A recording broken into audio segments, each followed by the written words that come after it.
Can All right, everybody sorry. And everybody we can, see my yep, screen here, the Time Bond logo? yep, I can Great. see it. Good. All right. Yep. Excellent. So as Adam said, we wanted to provide a little bit more of an overview tonight. We've talked about some of the environmental in a few of our sessions and a few of our meetings.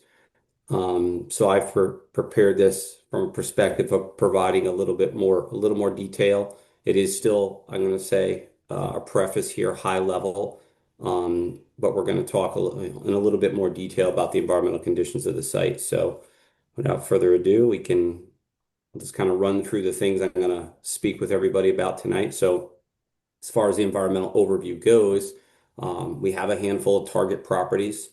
We'll identify those in a moment. I want to give everybody kind of a little more detail with respect to the regulatory framework.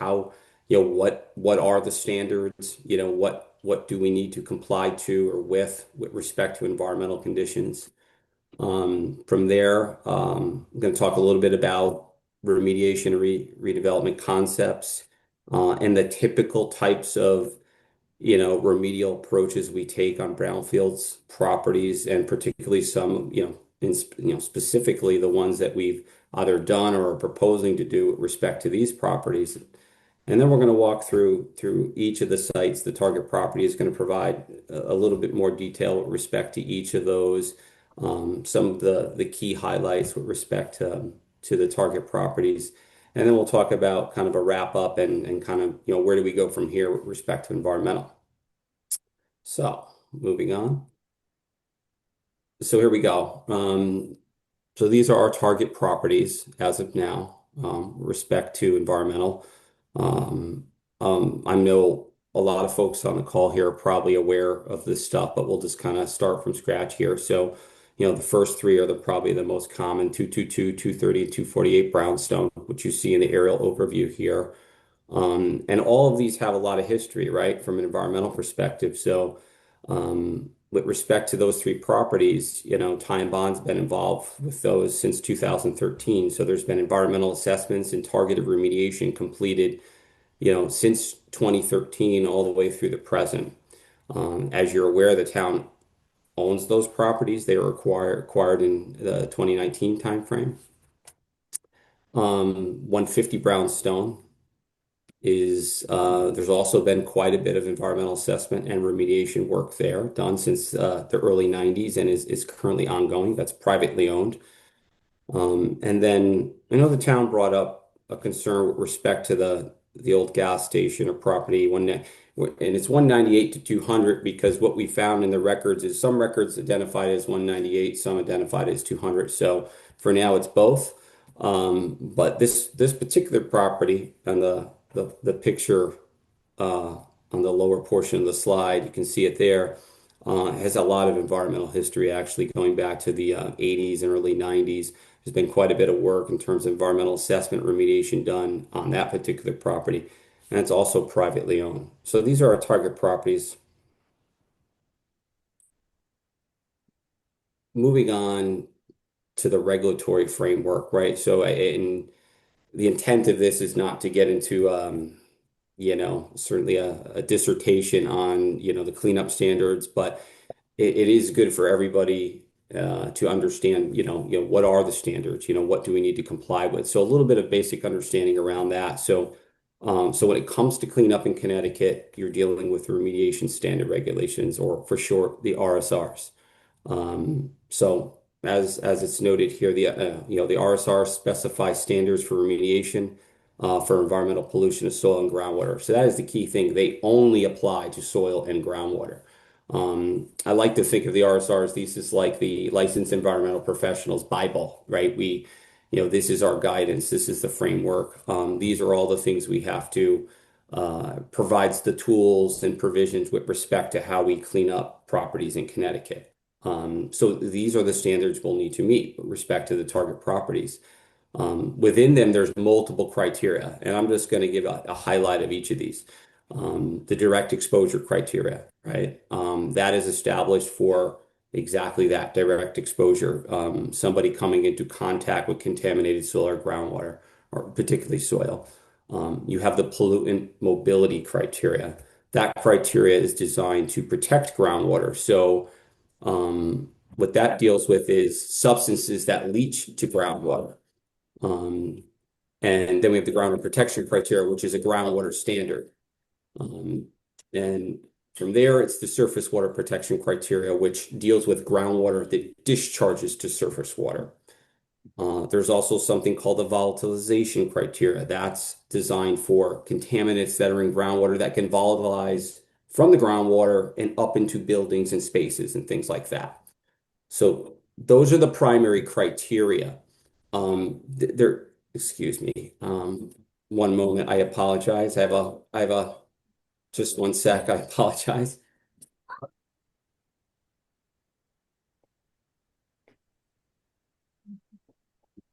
You're being mean to her.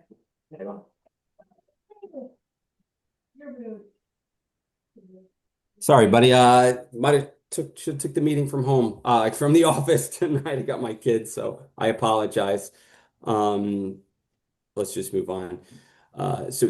There are two particular factors here that everyone should be aware of. So you do have standards for both residential and industrial commercial criteria, right? So residential being more stringent, industrial commercial being less stringent.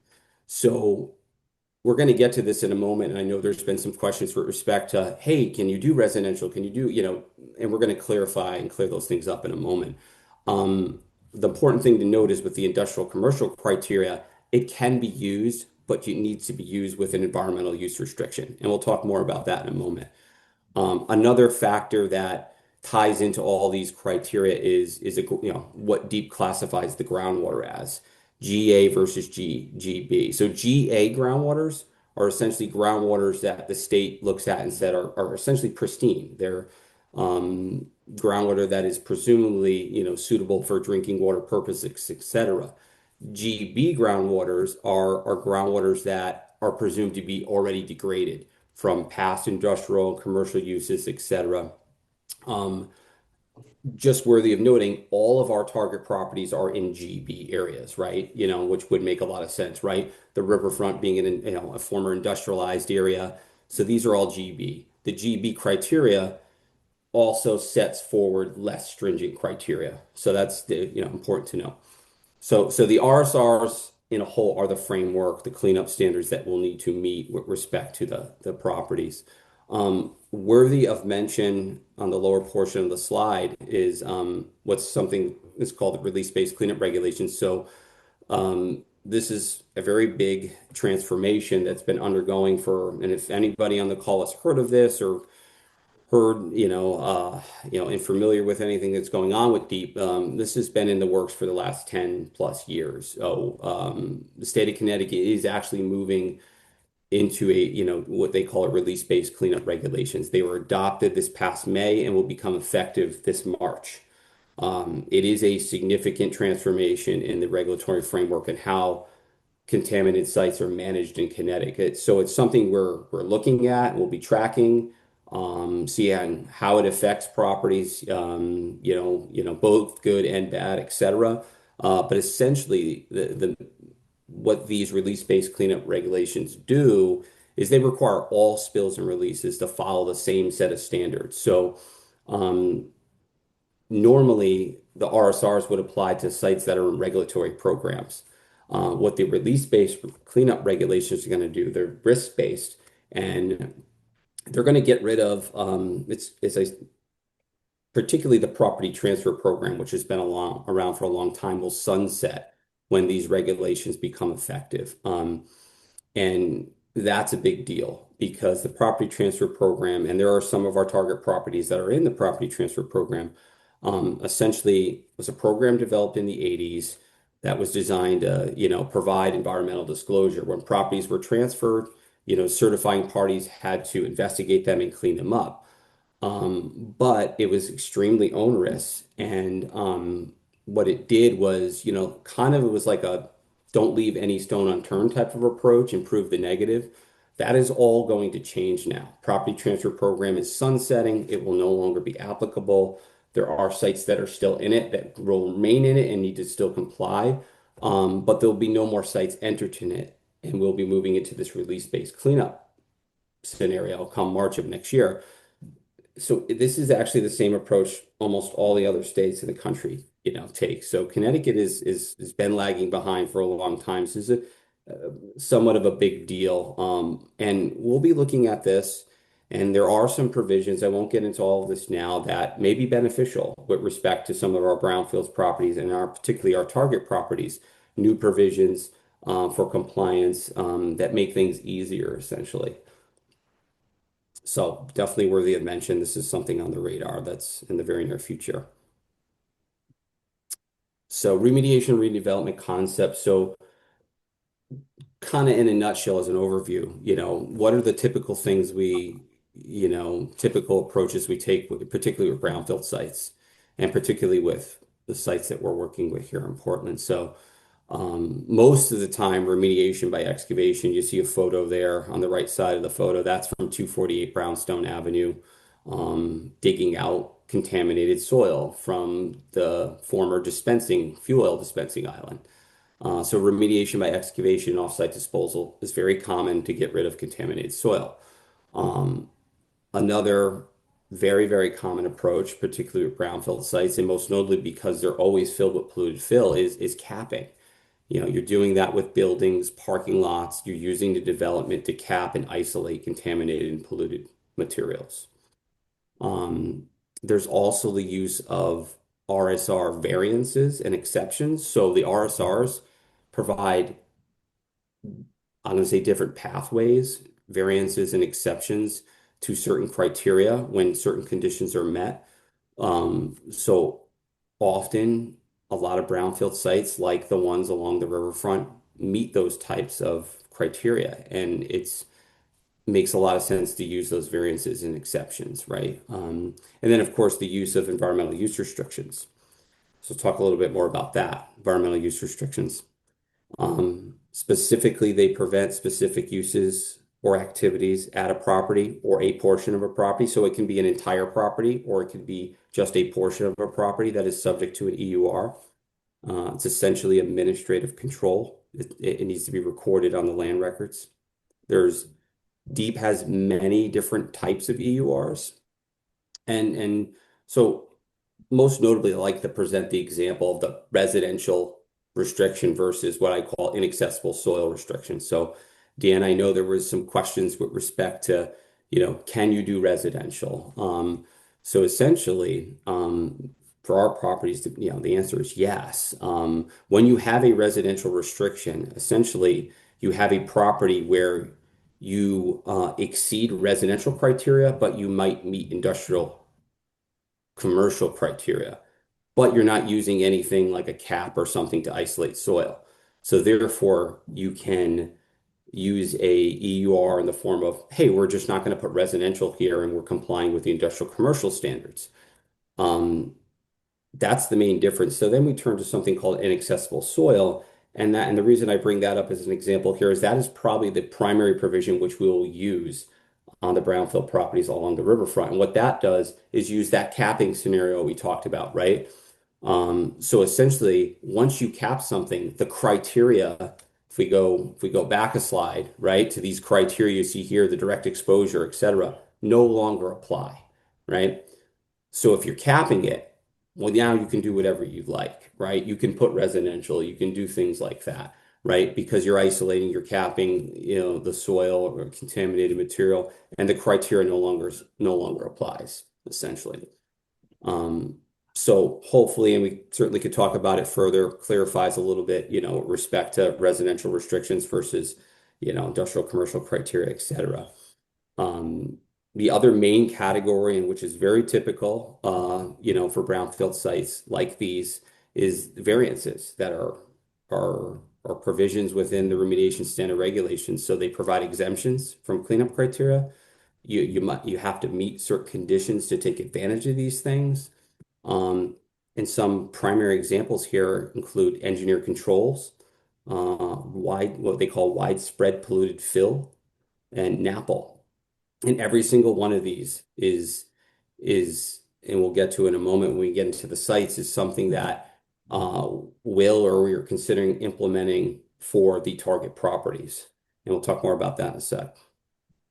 So moving on to each one of the sites here. So we'll go one by one. 222 Brownstone, right? You can see some, we've able to assemble some, in the lower photo there is a current snapshot of the site. Obviously, we know what it's used for now. The photo in the very top is an old photograph. We actually found an old photo album in the scale house of the building at 248 Brownstone Avenue, and we were able to kind of get old Polaroids, right? This is an old Polaroid shot. And you can see in the very, very background, there's some buildings, they kind of look yellowish in color. Well, that's 222 Brownstone.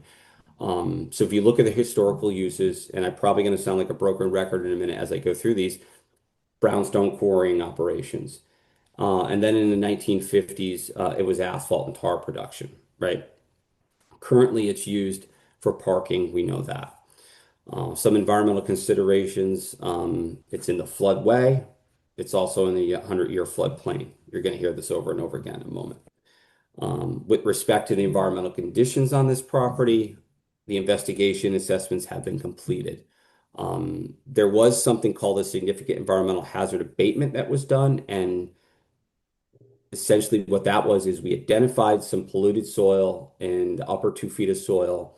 And because of the concentration, it required it to be excavated and removed from the site. What we later learned with respect to that is it was just simply buried asphalt and tar, right? And with respect to the conditions on the site, it was just part of the polluted fill. But that's something that was done on that particular site. So remediation of the site is required because there is historic fill material, asphalt products, coal, etc. So if you were to dig in the ground over there, those are the types of things you're going to see. We didn't identify any other areas that require, let's say, remediation by excavation or something that we couldn't cap in place. So we have a very good handle on environmental conditions there. The site itself was entered into something called the Brownfields Remediation and Revitalization Program, the BRRP. Um, that particular program, and I'll speak to programs as I go through this, is exactly that. It's a Brownfields liability relief program. The town entered that program because contingent upon receiving funding from DECD, you have to enter a program. The BRRP essentially is a program that requires you to perform remediation within the site boundaries, and it provides liability protection for contamination that may have moved off or migrated off the site or sites. And the reason that was chosen because those conditions were kind of unknown at the time, and we had the Connecticut River there right along these things. We do know on some of these properties that there was some groundwater contamination that is likely moved off and is discharged into the Connecticut River. So it's a liability protection program. The nice thing about that particular program, it exempts the property transfer program, which is kind of moot now because, as I said, that's going away in a few months. But it is transferable. So if the town were to ever sell these properties, or develop, it is a transferable program. So really, it was to incentivize development and remediation, that particular program. So this particular site is in that program. Um, it's an LEP lead program, as most of these programs are. So someone like myself would eventually render what's called a verification, right? And that would essentially say that a site's been investigated and it's been cleaned up and is in compliance with the RSRs that we just talked about. We did submit a schedule for this, and it's actually, according to that schedule, it's due in 2027. A verification would come due in 2027, October. But like many deep programs, the extensions are very typical in these programs because we see a lot of these sites do take time, to kind of reach that milestone. So what's the remediation approach for this site? So it's capping, right? You would, hotspot excavations, which were already done. We talked about that significant environmental hazard, excavation that was done. So we're essentially capping this site because there's polluted fill there, right? To some extent, it's kind of capped already with there's part, asphalt there. We would use something called an engineer control variance along the bank of the river, right? We talked about that a moment ago. And that essentially is, I don't want to get into too technical weeds right now, but it's a variance. Like you would have a zoning variance. It essentially we can do something a little bit different along the river because of the existing conditions there. It's a very steep embankment. So that's a special approval that would, you would seek through deep. But that would alleviate the need to do anything like, oh, I'm going to have to go remove and dig out all the polluted soil along the bank of the river. So we use this engineer control, based on the existing conditions. There'll be environmental use restriction, right? And then that widespread polluted fill variance is something that we'd be looking at for this property as well as the others, which I'll talk about in a moment. And that will exempt certain criteria, particularly the pollutability criteria, moving forward. Um, because otherwise, if you did not receive such a variance, you could not comply with some of these criteria. And that would otherwise say, well, now I have to dig out all this material, right? And there's literally thousands of cubic yards of polluted fill across of all these parcels. So that's why these provisions are in place if you meet these types of conditions. So that's the snapshot of 222. 230 Brownstone Ave. Moving northward, right? The lower photograph shows a current snapshot. The upper photograph shows an older photo, of the site. It was a bulk petroleum facility, you know, from the mid 1950s through the 1980s. Currently used for parking. Similar to 222, you do have issues with floodplain. These are environmental considerations that need to be addressed with respect to development. Um, Also similar to 222 is, investigations complete, right?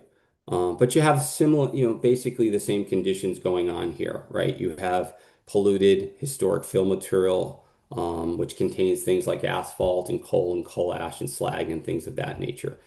The only difference on this particular site is we did identify PCBs.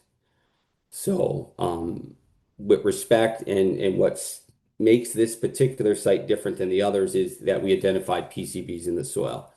I'll get to why that matters in a minute. But like 222, this is also in the BRP program and eventually would be verified by an LEP. So the remedial approach here, similar, it's capping, right? We have site-wide polluted fill. We need to provide a cap for it. The hotspot excavations would be to deal with PCBs that exceed concentrations over 10 milligrams per kilogram. The unique thing about PCBs is they're both federally and state regulated. So you can only cap certain concentrations of PCBs in place under the RSRs. Once you get up to higher concentrations, it gets a little bit more difficult, etc. So there are some PCBs on this site that would likely need to be further removed from the site. Very limited areas. We did a lot of work on this site, did a lot of sampling for PCBs, so we understand what's going on out there very well. But that would be part of the overall approach. Similar to 222, we have something called an engineer control along the bank. We'll have the EUR and we'll also have the widespread polluted fill variance. These are all mechanisms, some of them administrative, like I said, that would need to be used to comply with the RSRs. Moving on. 248 Brownstone.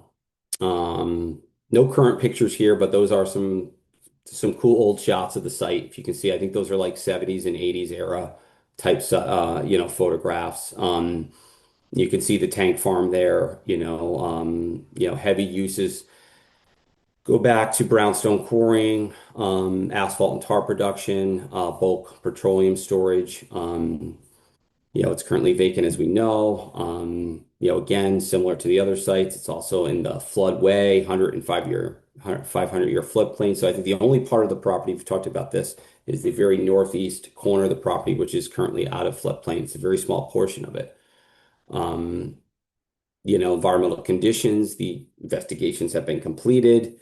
We've completed a fair amount of remediation on this property, primarily to dig out contaminated soil that otherwise we really weren't able to leave in place under a capping scenario. And that's because it was contaminating the groundwater beneath the site. But also similar to the other properties along the riverfront, you just have site-wide polluted fill, right? It's in the BRRP, similar to the others. And then ultimately, the remediation approach here, again, similar.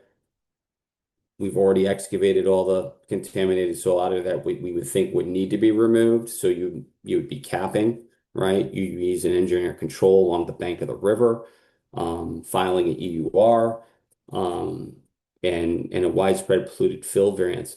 The only difference on this one, and just to be, and this is why I'm talking about all of these, because there are some subtle differences, is we'd be also seeking something called a NAPL variance here. Now, NAPL stands for non-aqueous phase liquid. It basically means oil, right? So it's like free product in the ground. What you have on 248 Brownstone Avenue is if you go back and you look at the history, there was asphalt and tar production. There is a lot of buried tar in the ground, right? So if you're out there and you're walking and you break up the pavement, I always compare it to like a Twix cookie bar. It's essentially a tar and gravel surface. Well, that same material was commingled with the soil, and as the site was filled over years, you have pockets of this tar in the ground. And the tar is very interesting, right? Because it kind of occurs in both a solid and a liquid form, depending on, if it's exposed to sun, what the temperature is, etc. So the NAPL variance is something that DEEP approves to allow this material to essentially stay in place. Um, and it's a good thing because you'd have to think about, well, what would it take to remove all this material from the site? It would be an extraordinary effort and it would cost millions and millions of dollars. So that's another mechanism. Under the RSRs, it's a provision under the RSRs, which we can seek approval for. In fact, we've discussed all these things with DEP already, for these particular properties, as we're moving them through the process. So moving on to 150 Brownstone Avenue. So Time Bond hasn't been directly involved with this, but you're going to see similar trends here. Brownstone quarrying as well. That was done historically here. Also asphalt and tar production in 1930s. As we all know, it's currently vacant. You also have the floodplain considerations here. So I'd say the positive things is it is, the investigations have been completed on this site and there's been remediation done as well. There is also a plan, um, at least as we were able to identify in the records, for a capping scenario there, and they're looking at residential use in inaccessible soil, EURs. Right now, they're currently monitoring groundwater quality out there. So there's not a lot going on, but there's been a lot of work done, and the environmental conditions are pretty well known. This particular site is in the property transfer program. So it will remain in that program um, until it is essentially verified. But this particular property is fairly well understood, so that's a good thing. Moving up to Main Street. So as I said at the beginning of the discussion, this site's got a small site, but it's got a lot of history. It is historically was a gasoline service station, in the late 1930s there through the mid 1990s. I believe it's currently vacant, but from some of my work colleagues say that it's used as overflow parking for the ale house next door. Um, there's been a lot of work done on this particular property as well. So excavations, there's been different remedial systems. There's some fancy words here, air sparge and soil vapor extraction, and there's been chemical injections.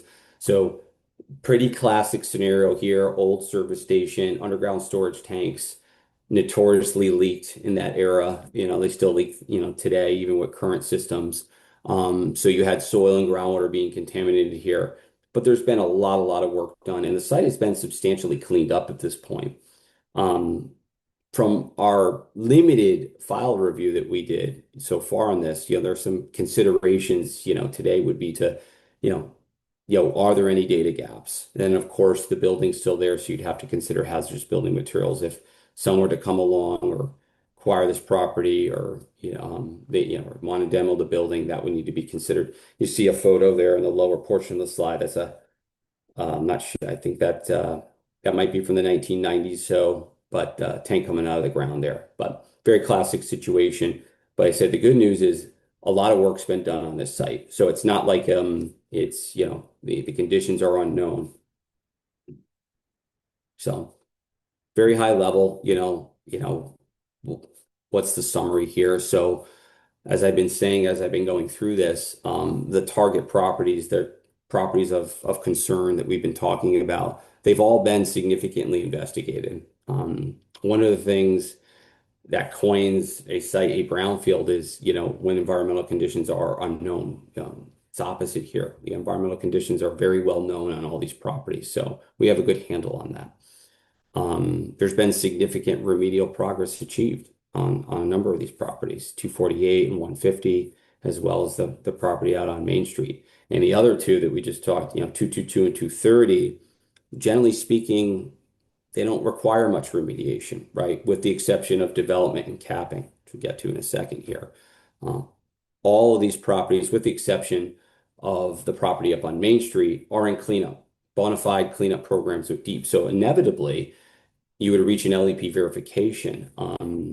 With respect to that, you're getting sort of a bona fide cleanup with respect to, a lot of developers, folks coming in, oh, it's verified by an LEP, so that's a good thing. Instead of it, sort of being unknown or a little, loose. So we're following the entire process. Remaining remediation really is going to be addressed through property redevelopment. Everything that we're talking about, why this study is being done, will inevitably be part of the solution for cleaning up these sites and demonstrating compliance with the RSRs that we talked about several slides ago. And that's going to be done through redevelopment, through capping, through things like EURs, through things like, various variances and exceptions in the cleanup standards.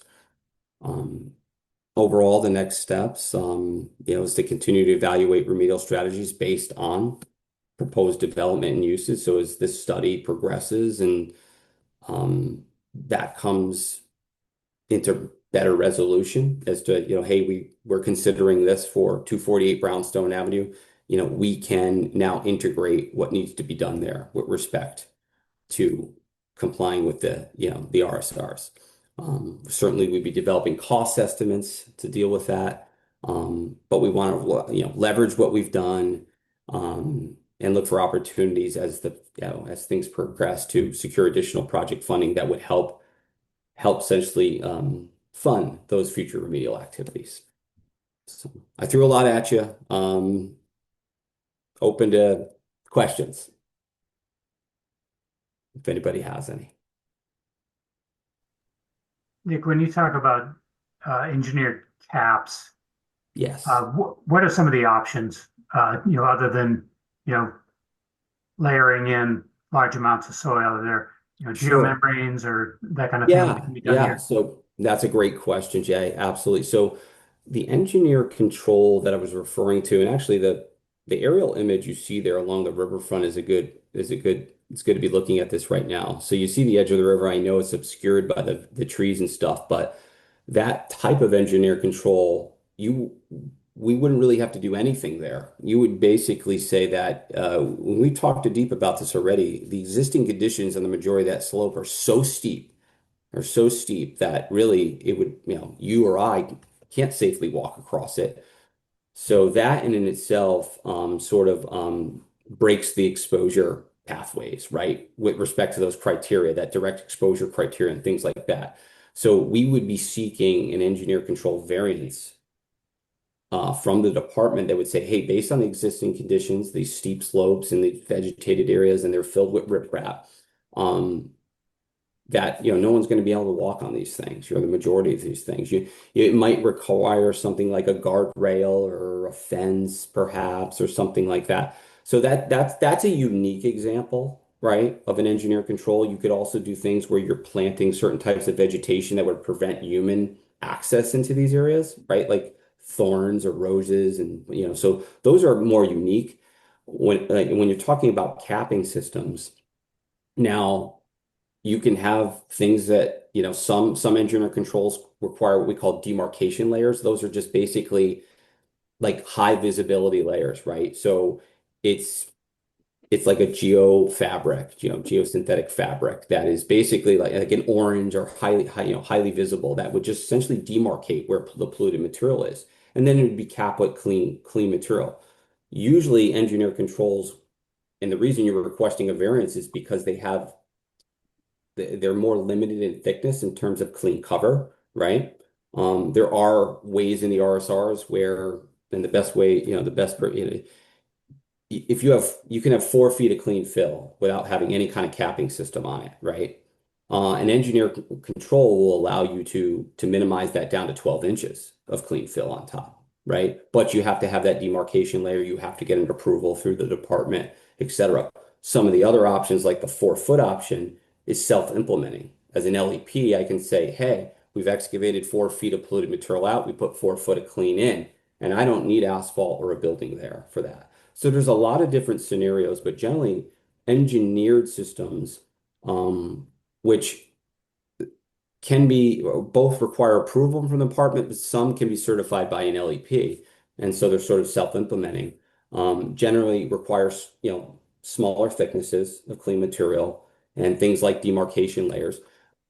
The only reason you would put like an impermeable liner in, so if you imagine like a landfill has an impermeable cap that prevents rainwater from entering it, is if you have an issue or a concern with contaminants migrating through the soil and leaching into groundwater. That would not be the case here for these particular sites. And taking a step back, and I know this is it's very technical, but the widespread polluted fill variance I mentioned essentially provides an exception to the pollutant mobility criteria.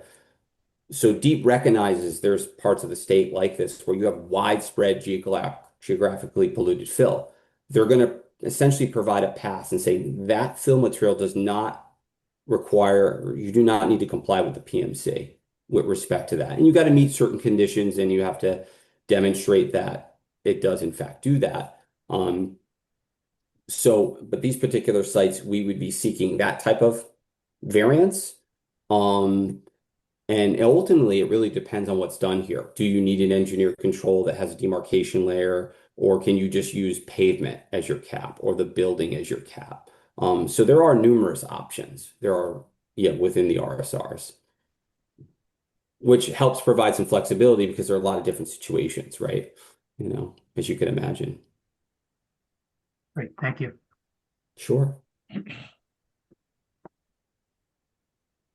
So the question I have, Nick, is this is really a good overview of the current status of these pieces of property and the remediation that has been done. But the question in my mind is, and I think a lot of other people's might be, so what are the possibilities of development Mhm. on these sites? Is residential a possibility? Or is it totally out of the question? Is a 10-story hotel a possibility, or is that totally out of the question? That sort of thing. Right, right. Absolutely. Residentially is Nick, certainly not out of the question, right? Nick, Because really yes. quickly, do you want to take down your slide so we can, you Oh, know, yeah, all absolutely. talk? Yeah, no problem. Now that we're at the question discussion period, Absolutely. Absolutely. or like stop sharing. So yeah, Bear with me. There you go. Thanks, guys. I'll come back on camera too. Okay.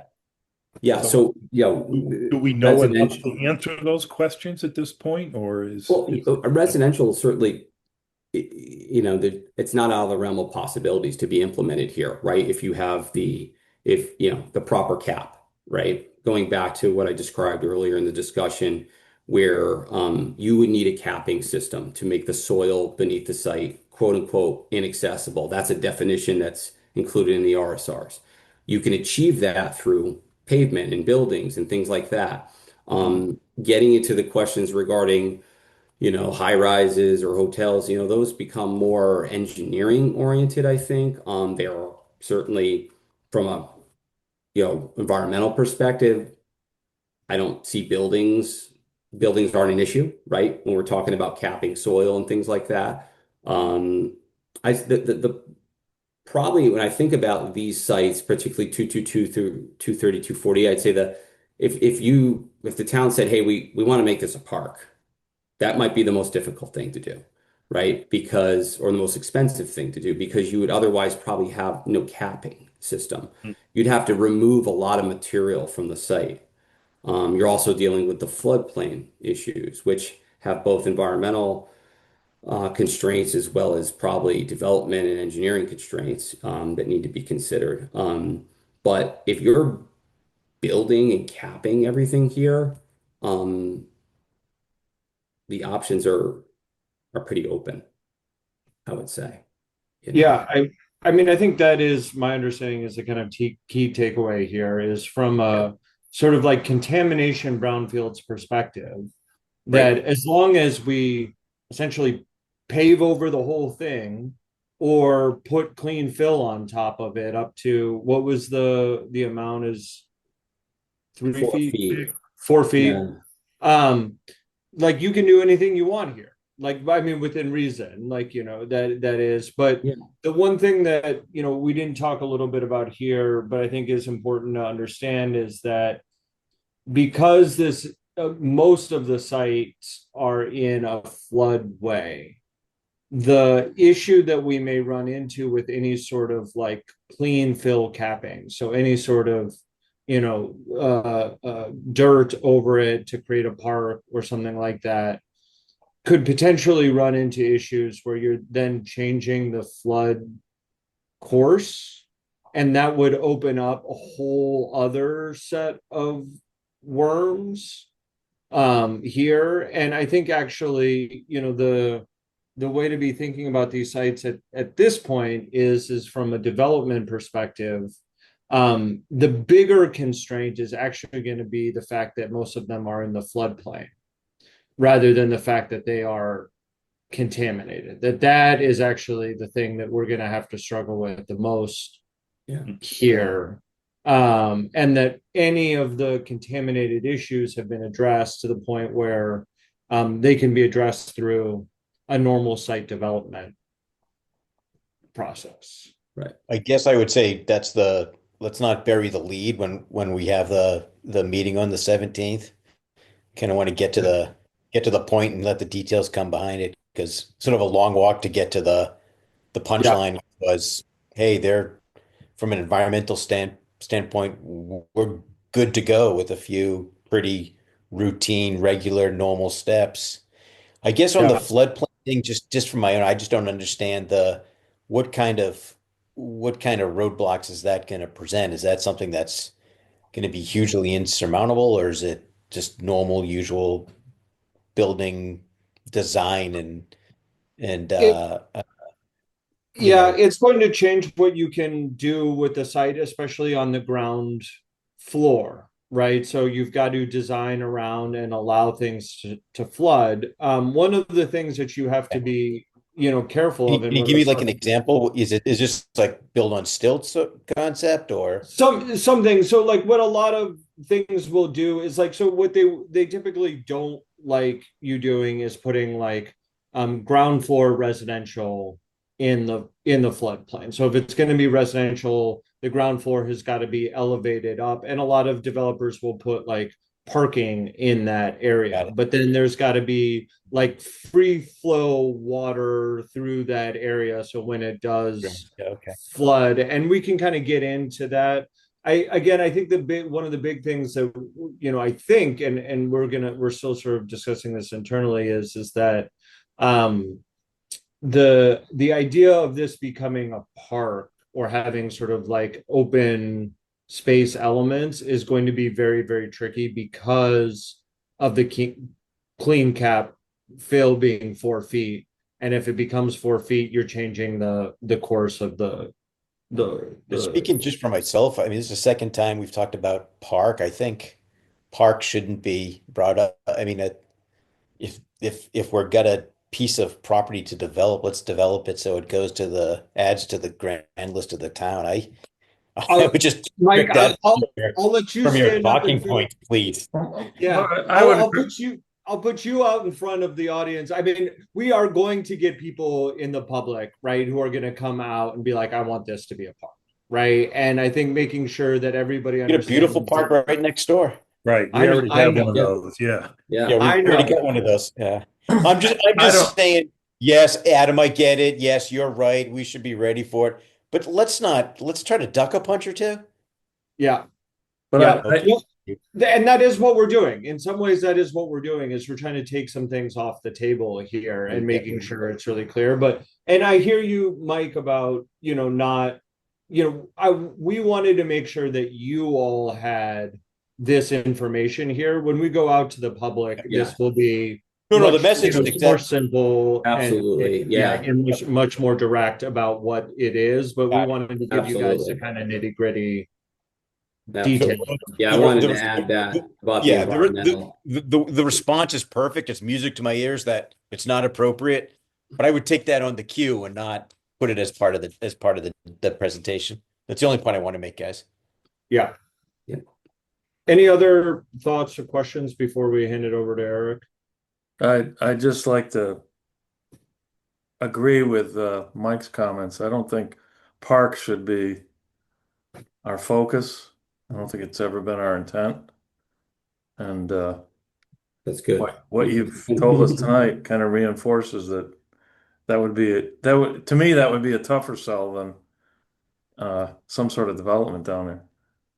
Because it's Okay. gonna be much more difficult to create that situation down there. Definitely. Totally. Cool. Well, Eric, do you want to get going? Sure. I'll try to go through my piece quickly because I know we're almost at 7 already. And I just want to say I have a much more detailed market analysis that I sent over to Adam. It's just in review. So we can certainly get that out to the group for a closer review. So I'll kind of go quickly. I tried to hit the highlights on the market side, and then happy to answer any questions along the way, or either along the way or at the end, however you want to do it.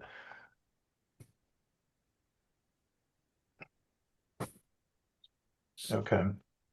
So I just really quickly will always try to frame the market analysis just by sharing a little bit of information about sort of demographics and economics, because I think it's a good baseline before we start talking about the real estate side of things. So just as we look back at the population in Portland itself, it's been extremely stable for the last, 10 or 15 years, basically hovering around 9,400, 9,500. There's been a little bit of up and down, but you can see on the left, it's pretty stable. But the one thing that, has changed and is changing in a lot of Connecticut and New England communities is the population by age. So if you look on the right-hand side, those are just lines that represent the population by age over each decennial census period. So each 10-year census period, 2000, 2010, 2020. And as you see those lines, the peaks and the valleys start to shift from the left to the right, sort of indicating that the population is getting older over time. In 2020, there were fewer kids, so those under the age of 18 than there had been in the last 20 years.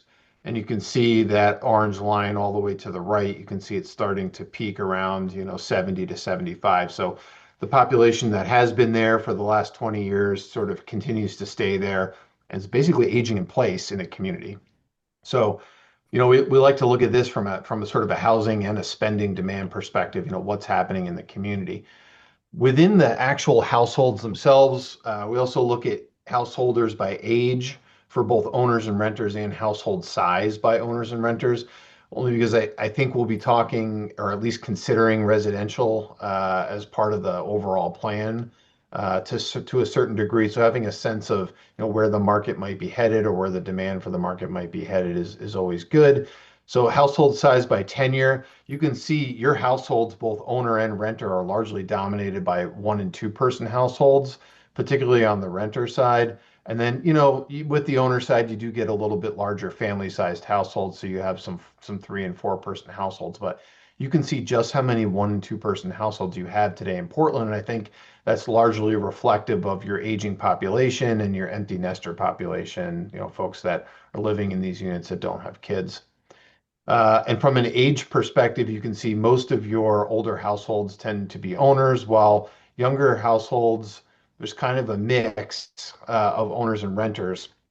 One thing I noticed that was interesting, I don't have it on the slide, but it's in the broader presentation, is we also do change by age for owner and renter. Actually, the number of households between the ages of 35 and 44 who became owners in the last 5 to 10 years actually shot up quite a bit. So it's kind of interesting. Those folks might actually have kids or might be replenishing your school system over time. Um, and this is not necessarily reflective, of course, of the development that's going on now, particularly at Brainerd Place with, that new housing, which, as I understood from the site walk, is largely being occupied by single and two-person households. So I imagine as more data comes out over time and those units are occupied over time, we'll see even more one and two-person households popping up in Portland. The other thing we like to look at too is how the town is doing in terms of its income distribution.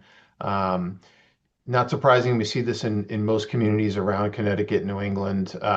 Those households that are earning at or above 150,000 continue to grow in Portland. That's a trend that we're seeing all over. I think it's becoming more and more difficult just to afford to live in many of our communities. So we're seeing sort of dual income households becoming more of a thing, and that's been a trend for quite some time now. So we're seeing, two people in the household earning, 75,000 to $100,000 or more a piece.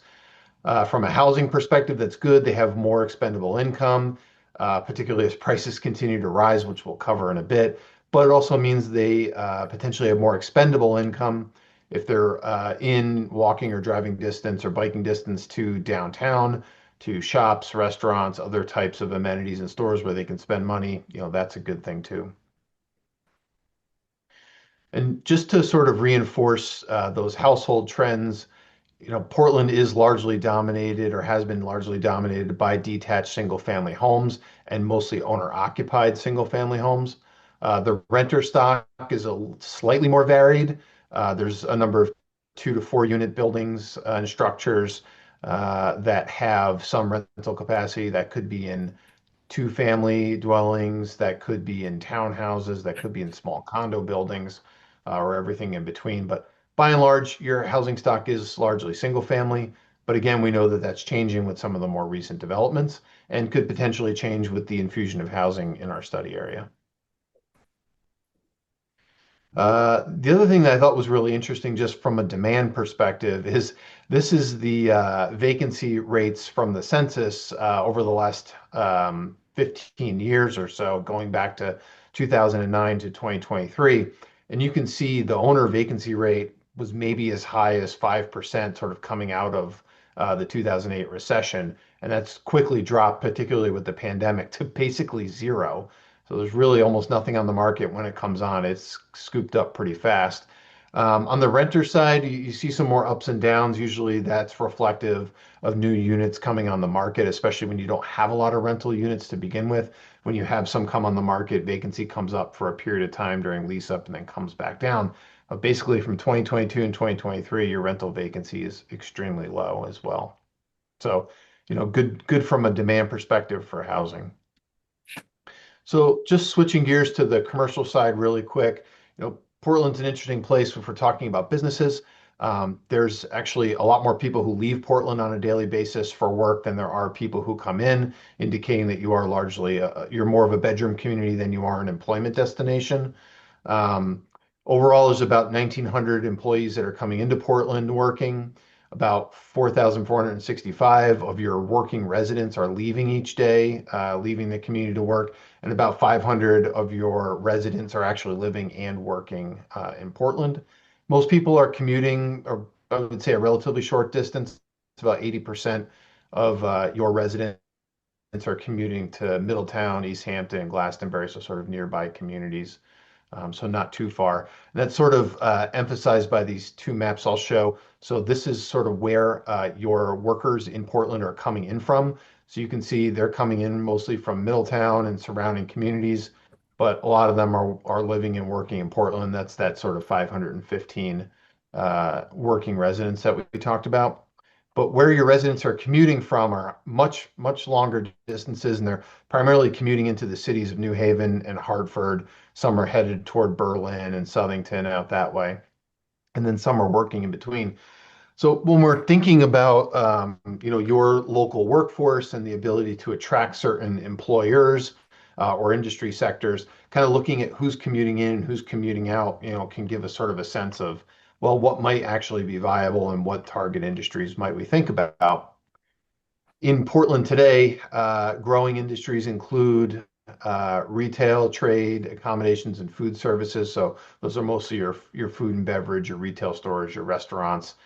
Um, and you don't have a hotel, but accommodations would fall into sort of hotels would fall into accommodations. Healthcare and social assistance sectors are also growing. So if we're thinking about small office development, that is a growing sector. So is professional, scientific, and technical services. That's actually grown sort of by the highest percentage and most number of jobs over the last 5 years. So again, those are going to be your office jobs. So those could be anything from an architect to an attorney to you know somebody working in an office job. So if we're thinking about space demand, those might be things that we want to think about, but probably on the smaller scale. I don't think any of this indicates that Portland's going to land a large 500-person headquarters. I'm not sure we have the space in the study area for that anyway. But if we are thinking about downtown appropriate businesses, mixed use development, something that could fill in first floor commercial space, I think that some of those could be a good option. So that was just sort of a quick overview of sort of demographics and economics, but now I'll start to get into the real estate sectors themselves.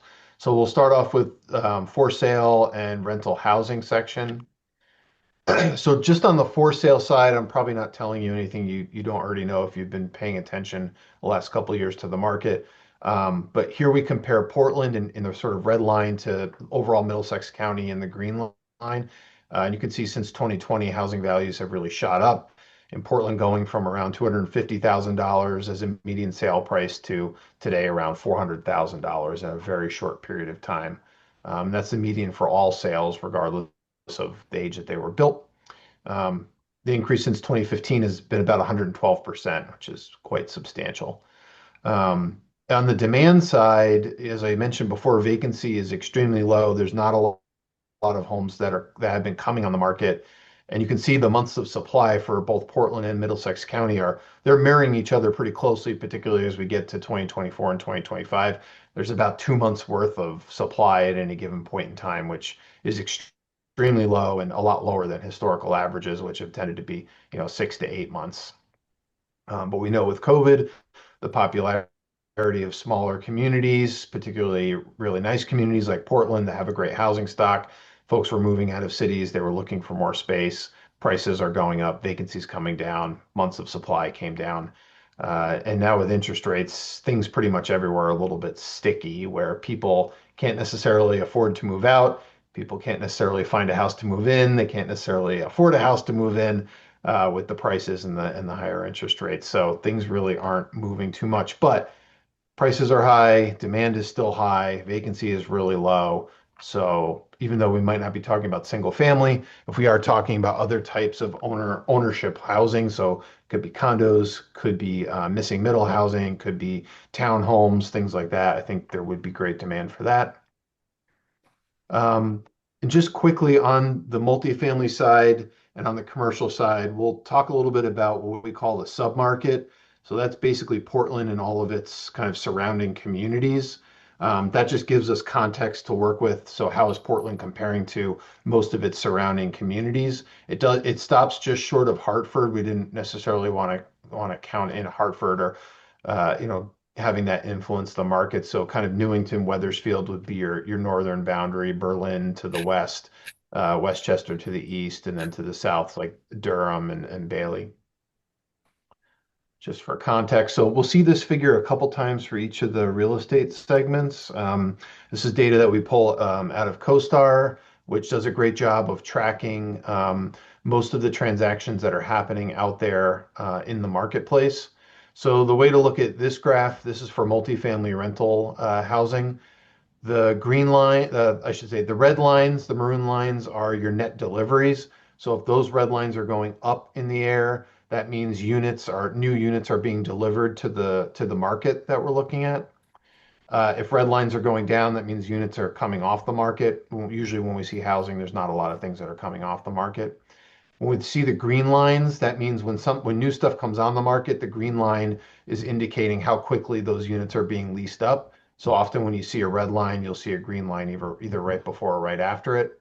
And then the sort of orangey yellow colored line is the vacancy rate. So you'll notice as net deliveries go up, that means new units are coming on. Vacancy usually goes up until those units are leased up, which would be the green line. As there's more green lines, vacancy starts to come down. So you can see there was kind of a bunch of net deliveries in 2017 to 2020. Vacancy kind of came up around 4 or 5%. As all those were being absorbed, which is the green line, vacancy comes down, hovering in like that 2% range.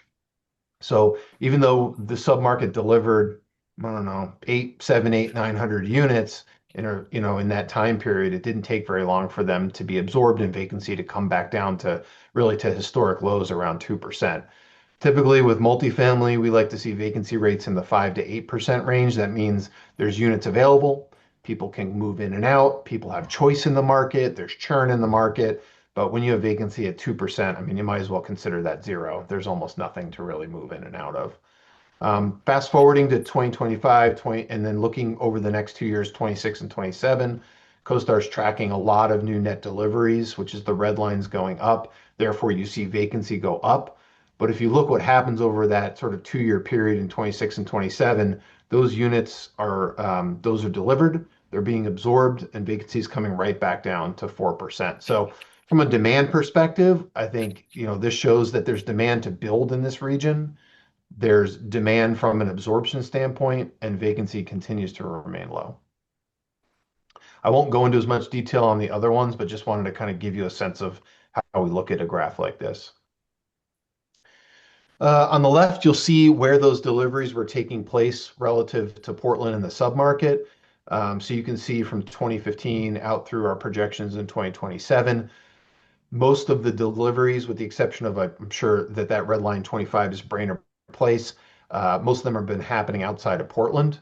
And you can see on the right-hand side what's been happening in terms of vacancy when not much is delivered in Portland or really in the submarket. Those vacancy rates are staying quite low. As of the data from 2025, as Brainerd Place sort of continues to come online and is being leased up, those vacancy rates are still hovering like the 2%, 1 to 2% range, which is, as I mentioned before, is really low. And when we have low vacancy and not a lot of delivery and quite a bit of competition, we see price increases. On the left-hand side, you see how across the submarket, those asking rents over across different bedroom sizes and bedroom types have been increasing going back in the last 10 years. You see a pretty substantial increase where we've got rents now for, a 2-bedroom hovering over $2,000 a month, a 1-bedroom probably around $1,700 or $1,800 a month, studio around $1,500 a month. So pretty high rents and a lot of rent growth, which from a developer's perspective is great. From a person trying to afford housing, maybe not so much, but since we're talking about development, these are good indicators. And then on the right, just for perspective, we're seeing most of the new deliveries, both in Portland and the submarket, being in that 1 and 2-bedroom range. So if folks in town are concerned about parking, if they're concerned about school-age children, when you're delivering mostly 1-bedroom units and some 2-bedroom units, usually there's not a huge impact on the school system, just in case that's a concern as we move forward with discussions with the public. And just lastly, on the housing side, we also like to look at projected population because that can also be an indicator of future housing demand. So the Connecticut Data Collaborative, they do, for the state, they do population projections for all cities and towns across the state. As I mentioned, in 2023, Portland's population was around 9,400. It's projected by 2040 to increase by about 700 or so. If we were to take Portland's current household size of about 2.4 persons per household and divide it by the population change, that would yield an additional, 300 or so additional housing units by 2040.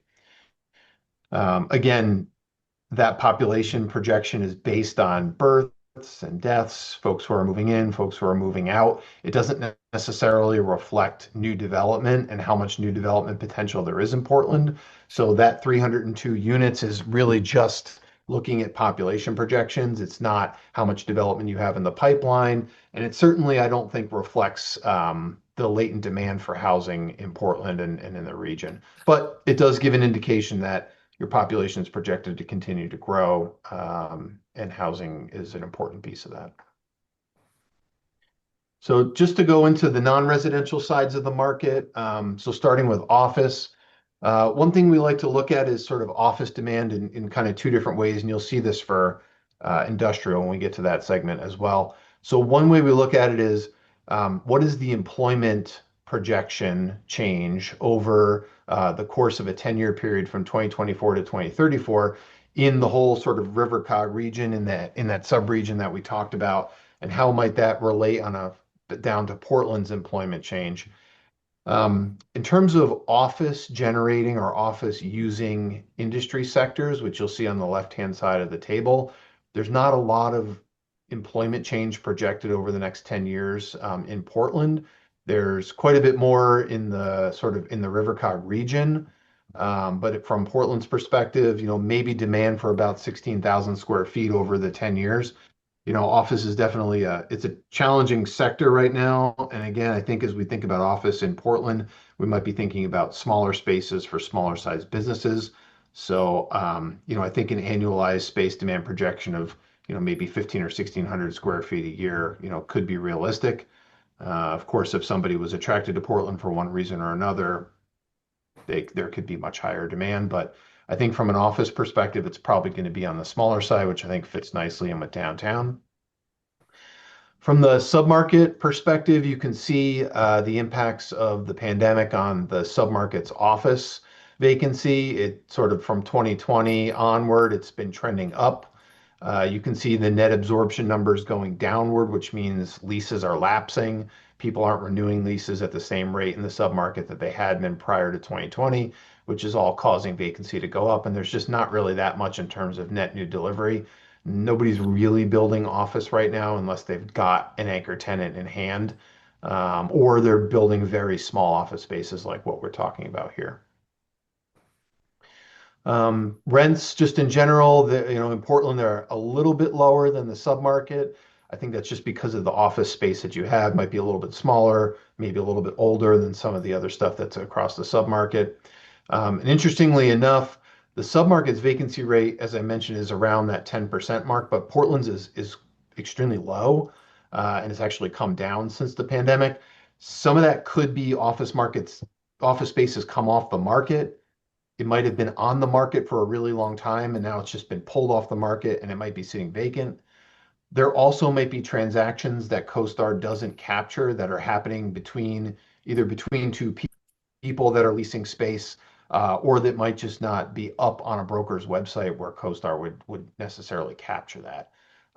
But even before that, since 2015, the vacancy rate has been coming down. So again, if you wanted to consider office, I would say smaller size office spaces, maybe as part of a mixed-use building.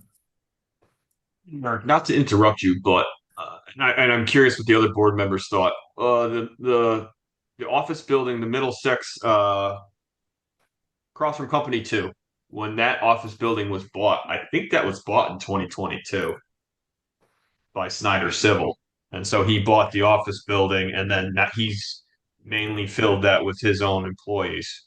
So I don't know if that would affect the vacancy rate in that way, because that's definitely the biggest office building we have in town. Yeah, it definitely would. Yeah, if it was up for lease and then someone bought it and occupied the whole thing, especially 'cause I think Dan, we had talked, that was a decent sized space that they filled, right? Because they're a pretty big and growing company. Yeah, I'm trying to get it's 595 Main is the address.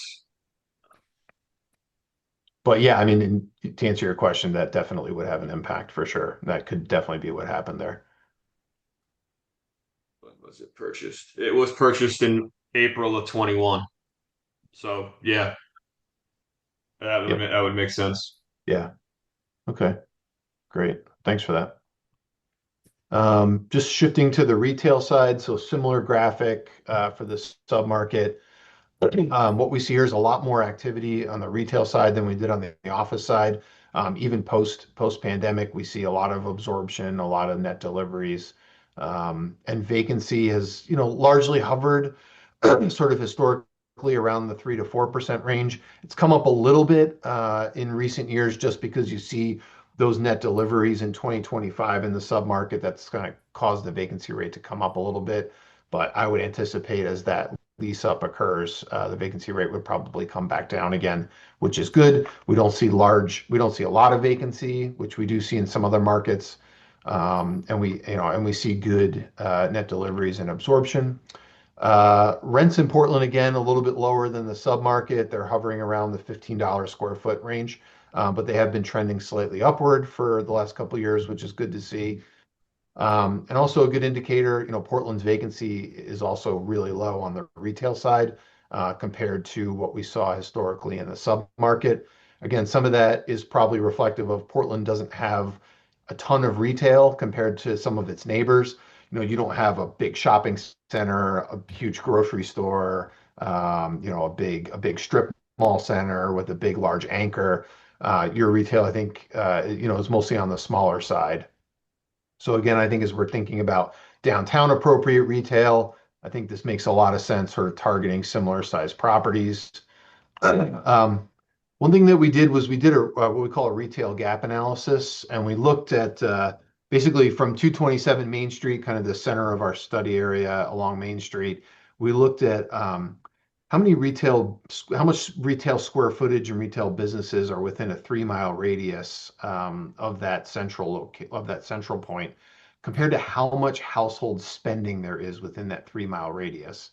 And what we do is we essentially take how many sales are happening across different retail categories in aggregate, and we subtract that from how much household spending there is across all those retail categories in aggregate.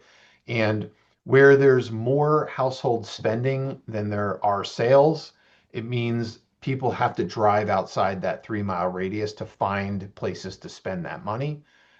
When there's more sales than there is household demand, it means those businesses in those categories are importing sales and they're a net draw within that 3 mile radius, meaning people outside that radius are driving in to spend their money at that business. So the graph on the right basically says if we were able to capture a certain percentage of that household spending that's leaving the 3 mile radius to spend that money elsewhere, how many square feet of retail space could that potentially equate to? And that's across all these different categories that we have in the graph, from dining and drinking, which is your restaurants and bars and coffee shops, to general merchandise would be something like a Target or a Kohl's or a Walmart, kind of your large format big box stores. Health RX would be like a CVS or a health food store. Food and beverage would be your grocery or like liquor stores, hardware, self-explanatory electronics, and so forth. What I thought was kind of interesting, I don't think we're going to be talking about bringing a Walmart to downtown. So I think the general merchandise is probably off the table. But I think things like dining and drinking, specialty and niche stores, apparel and accessories, maybe smaller format food and beverage, hardware, smaller format hardware, smaller format furniture and furnishings. Those are often good fits, I think, for a downtown where you have smaller format storefronts, more local businesses, particularly with food and beverage. It's interesting within the 3 mile radius for like dining and drinking, which you would anticipate in a downtown environment, there's actually pretty low demand for that, meaning a lot of the household spending is kind of captured in this 3 mile radius already. And it just made me think like how much spending on dining and drinking is happening maybe in Middletown, just given how much they have, as well as as well as what exists today in Portland. So this sort of indicates to me that sort of within your immediate capture area, there might not be a ton of demand for, new restaurants and spaces like that, with the exception of something that might be really unique. Maybe there's a hotel that goes in, or a big residential mixed use complex that goes in right on the river. and there's like a riverfront restaurant that's got a back deck and a great view that's going to draw people in from further away, or might help compete with things that might be across the river in Middletown that might be a draw for folks who live there. I think something like that could go over well. Um, when we go out a little bit further to a 5 mile radius, we lower the capture rate a bit more, just because we find that there's a lot more competition with distance. So you're going to run into a lot more things nearby your house that you might go to rather than driving into Portland, for say, if you live on the edge of this 5 mile radius. But you can see what happens as we bring in more household spending from the 5 mile radius. Dining and drinking comes up quite a bit, almost to about 10,000 square feet. A lot of the other categories also come up. But again, that's because we're adding in a lot more households, and there might not be, as much, sort of as much competition in the 5 mile radius compared to what those households can spend. So again, I think if we're thinking about destinations, that could be a great opportunity. I think with the Nordic Spa, with what's going on with the adventure park already, with your golf courses, with all the different recreation amenities that you have with the river, this could be a great location for something really unique if people are coming here anyway. So I do think there's demand. I think we just temper expectations with the public when it comes to tons of new restaurants, tons of new retail. I'm not sure how realistic that is. I think being strategic about where that's placed and where we want to see that go would be a better approach. I did industrial just because I wasn't sure how the group or the town would feel about this use going into this area or not. I figured better to include it. If it's not something we want to consider, it's all good, but at least you have the data. So from an industrial standpoint, I'll go quick through this. Same graphic, not a ton of deliveries since 2020, which has caused vacancy to come down. Vacancy for industrial in the submarket it's really low. Right now, it's basically at like 2%. But looking ahead, there's a huge delivery of about 1 million square feet of additional industrial flex. I'm guessing that's some kind of large distribution facility if it's coming in all at once and it's of that size and scale. That's going to cause the vacancy rate to go up just a little bit, but you can see it comes right back down again. So if you are thinking about industrial, I know you have a pretty successful industrial district just outside our study area right now along the river. But maybe there's some kind of unique manufacturing or unique sort of non-noxious use that could happen in this area if that's something we think is compatible with the vision, kind of for this area overall. Again, if not, at least you have the data. I'll just skip ahead just because I know we're going along just to the hotel side. So we looked at hotels across a couple different submarkets. We looked at Portland's immediate submarket, the kind of Hartford submarket, north in Hartford and Windsor Locks, and then down toward Groton and Norwich, just to kind of get a sense of what's happening. All of our indicators have been on the rise for the last 12 months, and actually looking back before that, coming out of the pandemic, things have been on the rise. Occupancy in most of the submarkets are going between, if you took an average, probably 60-62%. Typically, we would want to see occupancy around 65% or higher. That's usually a good indicator for us that there might be some room in the market for a competing hotel. Average daily rates in Portland are a little bit lower than some of the other submarkets, but that's not terribly surprising to me. We're talking about some larger cities and access to some larger employment places. So that's not terribly surprising to see average daily rates a little bit higher. And when we look at deliveries, there really hasn't been a whole lot delivered recently in the market, about 120 units in that submarket that we talked about before, Portland and the surrounding communities. But in the major markets of like Hartford, not really a whole lot, and not really a whole lot in the future. So I think if occupancy comes up a little bit more, that could be great, and I think could be a good indicator that maybe a smaller format hotel, something 90 to 120 rooms, might work well here.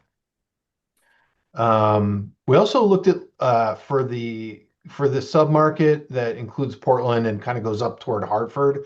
Who is actually coming to these hotels? Who's renting rooms? About 50% of all of the individuals that are coming and staying at hotels in the submarket are what we call transient. So those are folks who are coming in for a lot of different reasons. It could be business, it could be leisure, it could be visiting family, it could be whatever. That's about 50% of the market. And then you can see there's a pretty steep drop for like group rates and then for contract rates where someone, usually a business is coming and contracting a block of hotel rooms for, a longer period of time. So if we're talking about folks who are mostly coming in either on business or leisure, I think it's interesting to sort of think about, well, what are all of the attractions that might be bringing people in? And this sort of thanks to Adam and his team for pulling this together. You can see within Portland, which is kind of in yellow, all the different amenities that are here that are either attracting people today or with some additional marketing could be attracting people in the future, not to mention what's coming with the Nordic Spa. And if we just cross the line over into Middletown and some of the surrounding communities, you see just how many there are within a relatively close driving distance to the sites that we're talking about. So I think for leisure travelers, for people who are coming in for the night or maybe for the long weekend, I think there's a lot of reasons for them to come here, and we should give them a reason to stay. I won't go through these because this just is a summary of everything that I talked about, but it'll be in the deck that I send to you, so you can look through it in more detail. So I'll just stop there. Appreciate your time tonight.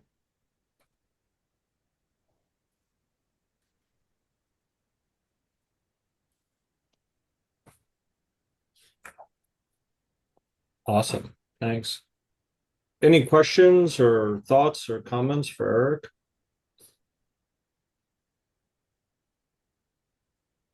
It's a ton of information.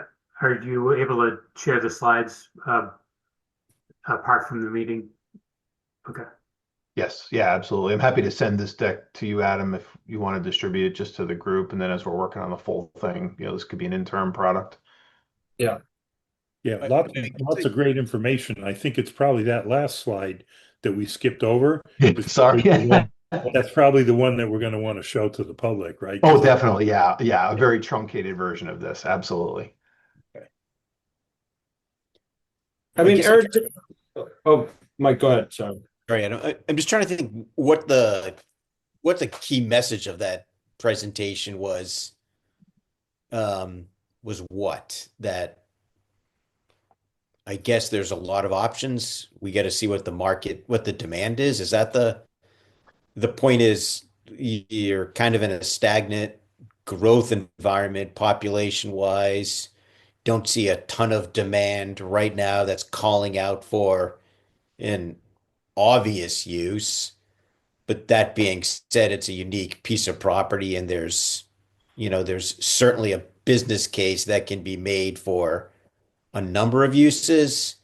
Maybe Yeah. the hotel option is a little weaker today than what we'd like it to be, but maybe that can change. I mean, is that I guess I'm trying to think like is when we go there and we say this is what our study has shown so far, what are we going to say? Yeah, I mean, What are we I gonna think say? I think I would put a very positive spin on it. I do actually think there's demand across the number of sectors. I think residential, if that's desired, I think that's a no-brainer. I think Okay. there is room in the market for some additional sort of retail, restaurant, entertainment Yeah. space, but I would just Yeah. be strategic about how much.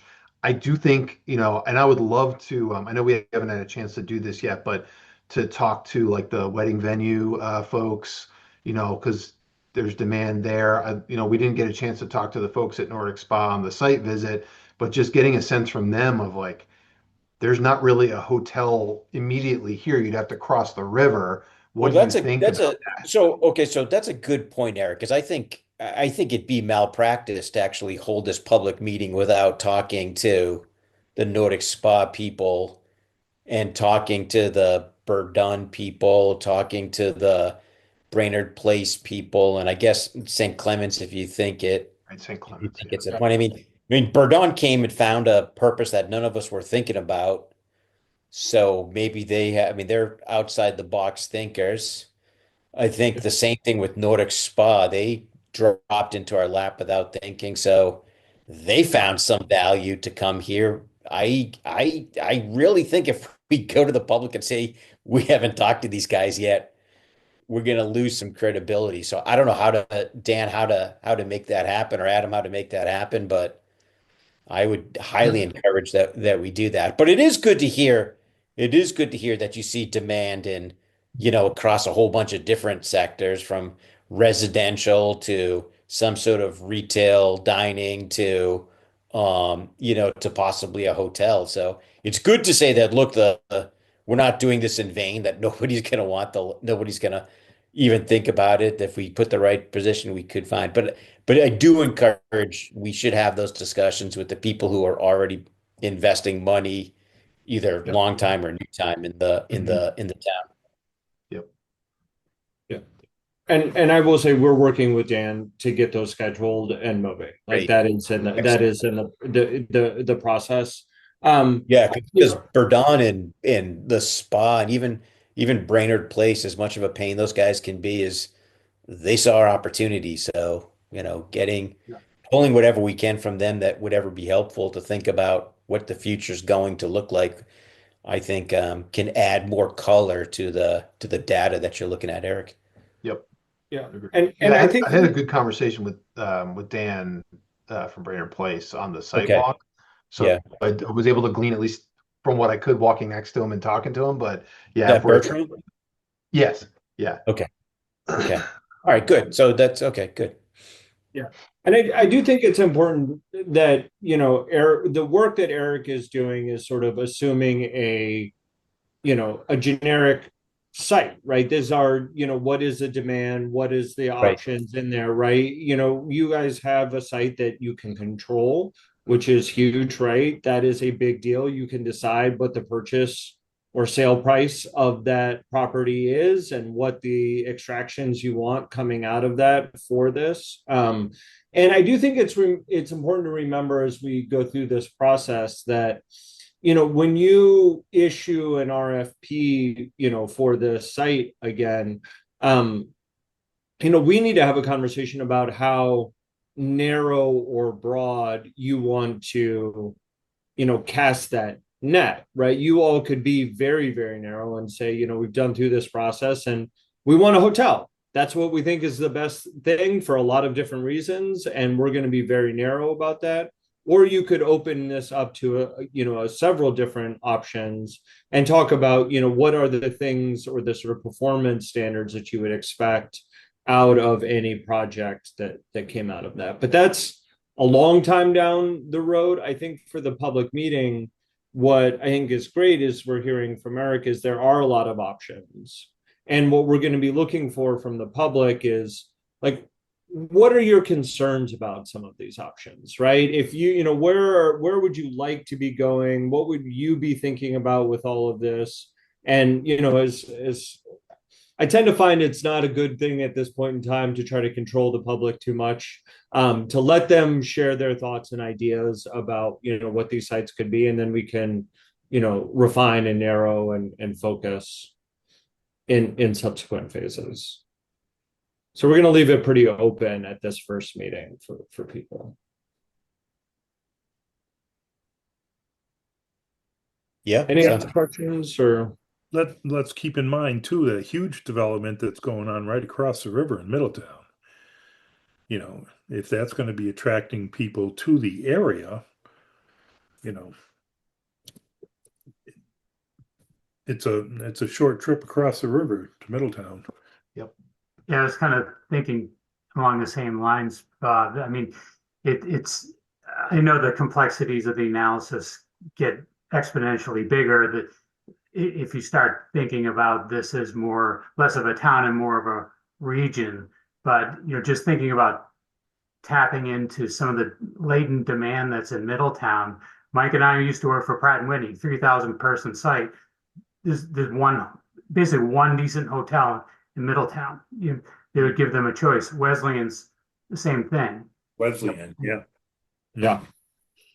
I mean, I do sort of agree with Eric on this one that right now, like, residential is probably your most obvious direction. That is complicated by the, floodplain constraints, and things that we're going to really have to consider. But my sense is that that is going to be the thing where you would most likely to get the most traction.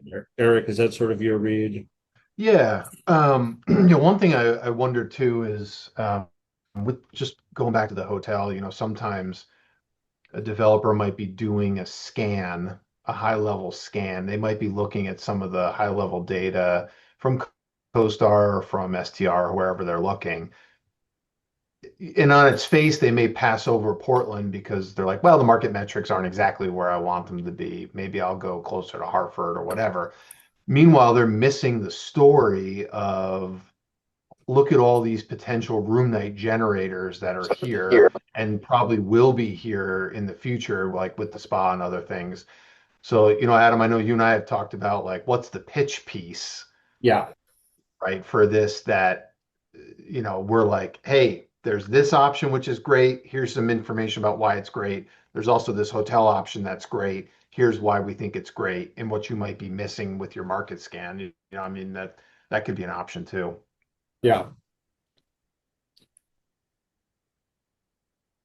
So why don't I run through a few sort of like bigger picture slides for you all just from, our preliminary piece, and then we can sort of talk about, how all of this fits together and, what next steps might involve. So I'm going to share my screen.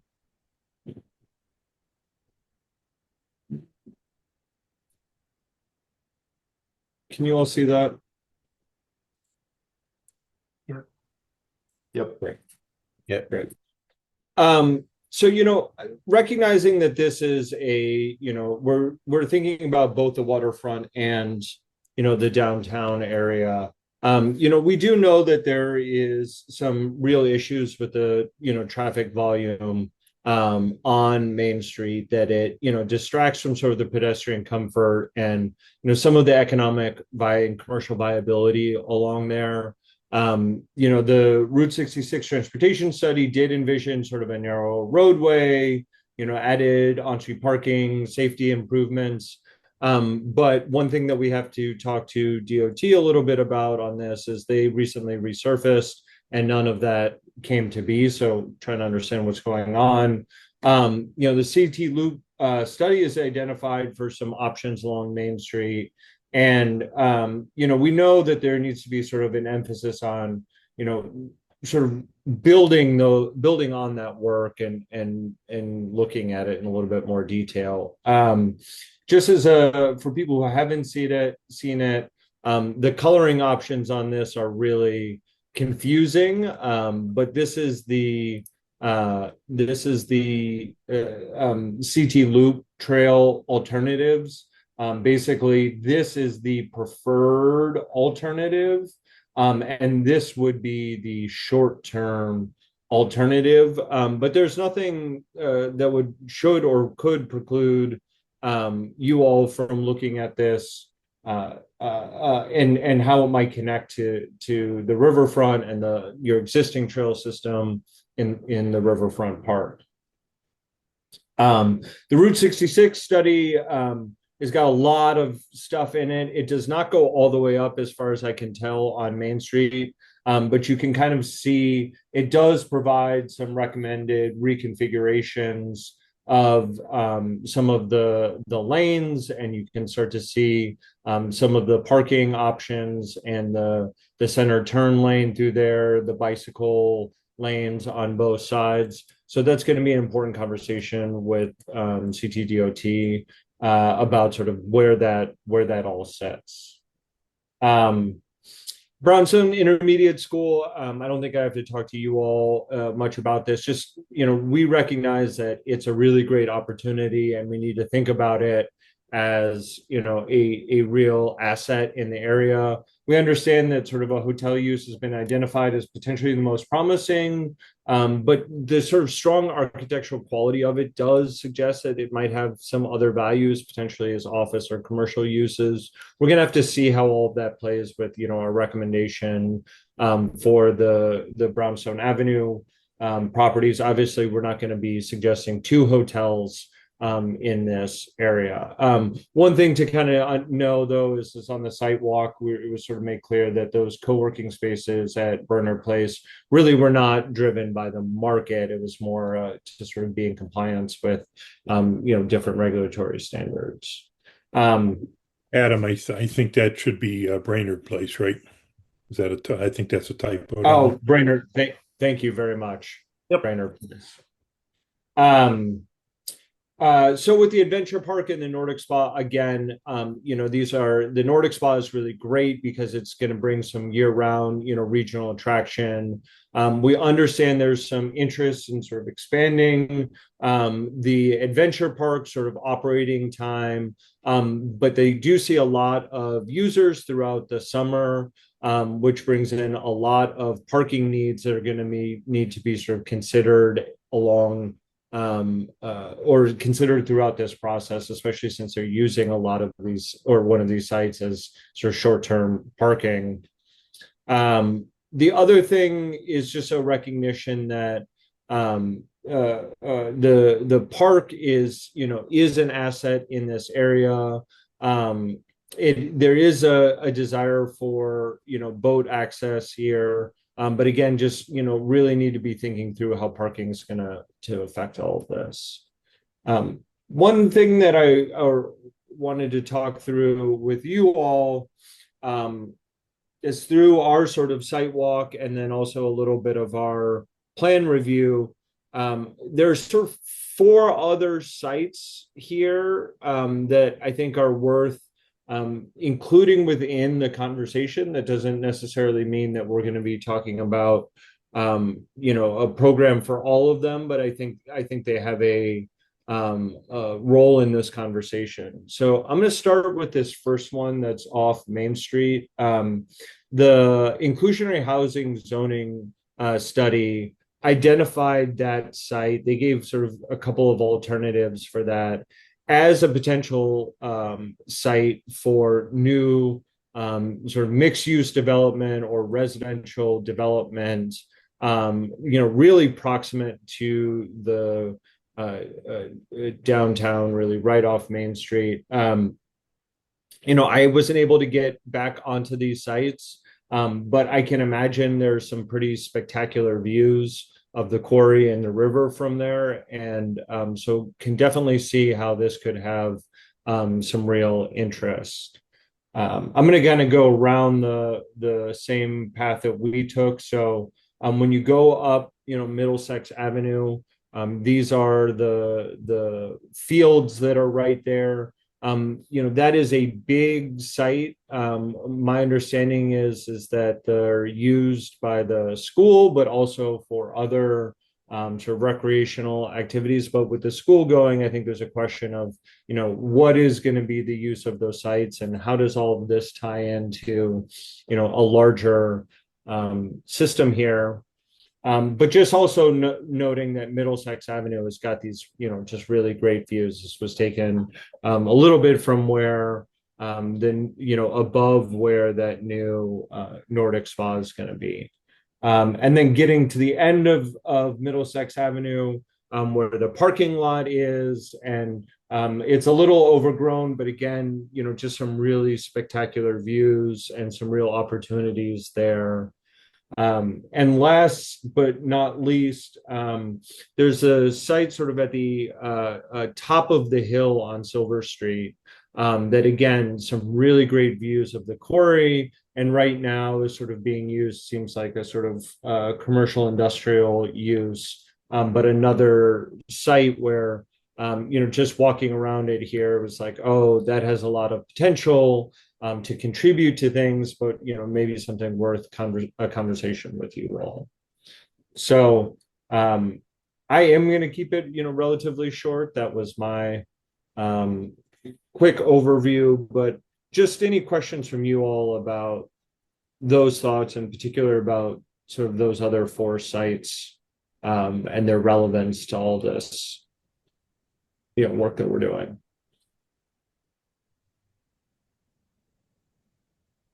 No, I think it's a good idea to think about them, you you show the pictures and you just think like, how can there be such good real estate available for development in the central Connecticut, right on the river? It's Yeah, screaming for opportunity. yeah.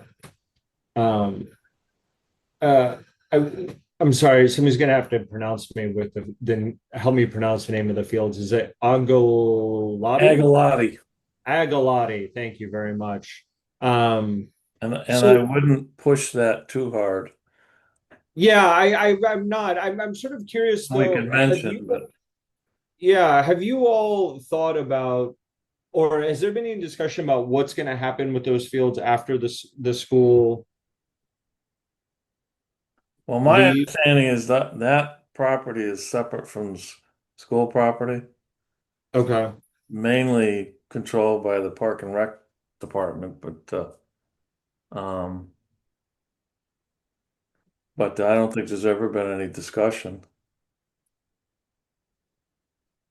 in terms of changes to those properties Okay. that I'm aware of. I don't know, Dan, have you?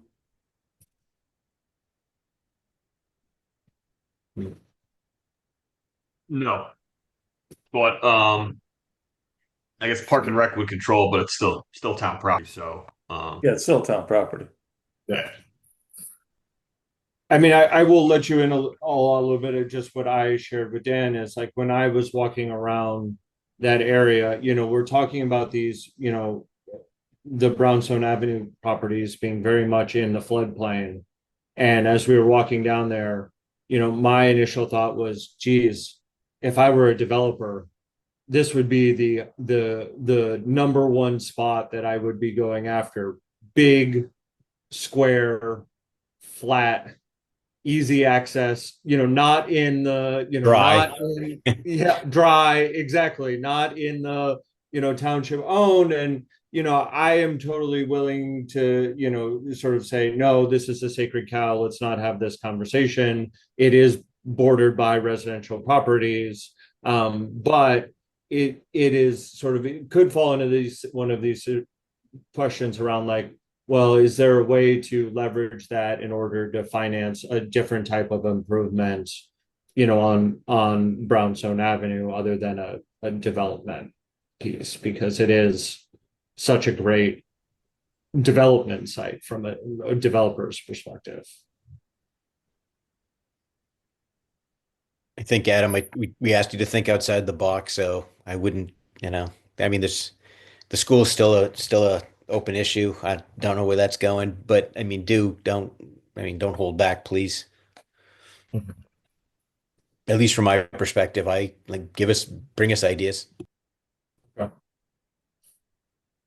Yeah, it's complicated, I think, by the floodplain and the potential impact of like, what would be a clean fill cap, which, is something like I'm working on another project in New Jersey where they've got a former landfill and they're clean fill capping it and putting a park there, right? That is their solution to it. But the fact that this is in the floodplain does sort of complicate that. And one of the things I had sort of, raised with Dan and was the idea of a swap. I do think that property at the end of Middlesex Avenue, that's currently the parking lot, is probably your highest value property right now in some ways. It is not encumbered by floodplains. It has really great views.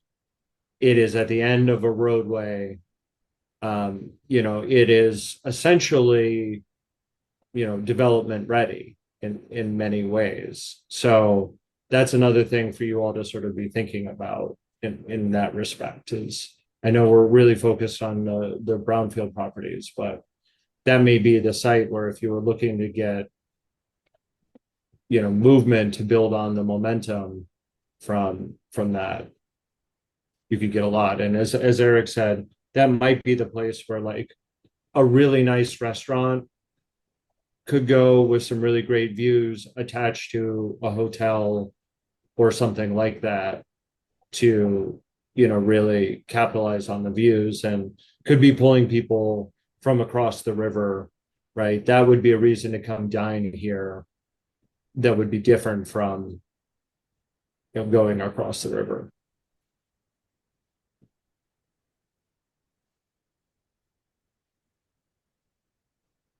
Cool. So any other thoughts or questions about this? Well, you guys provided a great deal of information, but how are we going to condense that down to a shorter presentation so we can have? We'll get there. Don't worry. We Yeah. will. We are all very good at Yeah. taking really technical stuff and getting Yeah. it down to a public, sort of summary. And I do want to emphasize that what I want to kind of use this meeting for is it's not just a presentation and everybody goes home, right? We are going to break out into groups. And, I really hope that you all are going to be able to attend and participate in those group discussions and hear what people say. I do want to kind of get people's reactions about things and, what their concerns are, what, ideas people do have, any, background knowledge that people may bring to this. So it won't be a visioning session. It's not going to be like, hey, let's try to come up with the ideas here. It'll be more, opportunities based on, hearing what you're hearing now, which is there's a lot of opportunity here, right? The market is relatively strong. There are not a lot of environmental encumbrances other than, the floodplain and some of the development requirements there. There's the capping. And therefore, what are the things in some ways that people want to kind of take off the table early? And what are some of the things that people would really like us to consider as we go forward? Access to the river, certain types of amenities. Maybe, people are coming and just like, man, we could just really use, Eric, you had mentioned like a hardware store. It's like I'm sick of driving out to Home Depot all the time. I just need a place to pick up some screws and a hammer every once in a while. So, cool. Well, I guess the question in my mind is these new ideas that you've thrown out, Adam, Brownstone Avenue, Agalotti Fields, are those even going to be considered at this November 17th meeting or? I'd like to put them out there if you all are comfortable. I mean, that's why I brought them to you. And then the question of like, are you all comfortable putting them out there as I want to put them out there as a sort of soft, not say, hey, we are, especially Agalotti Fields. I don't want to get anybody up in arms, but saying, hey, these are some additional sites that have potential for change. Should we be considering and thinking about this as like a package of improvements in this area for a long term?